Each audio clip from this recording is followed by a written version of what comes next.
粵語有本事，彪哥話你知。今期節目同大家介紹粵語本字嗡住個嗡，佢係咁樣寫嘅。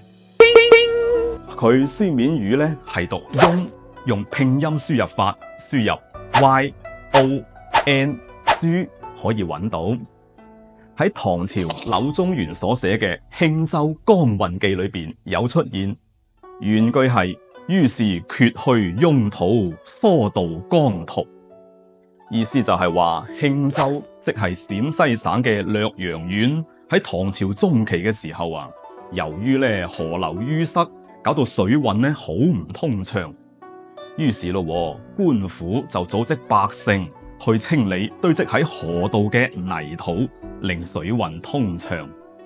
所以咧呢個翁係有堆積嘅意思，書面語變讀為嗡。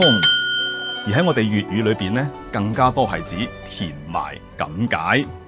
譬如話嗡住，嗱咁樣咧，平時我哋整嗰個乞衣雞啊，就要咧攞錫紙包住隻雞，然後嗡落去啲泥嗰度燒。哇，諗起咧都流口水啊！你哋食過未啊？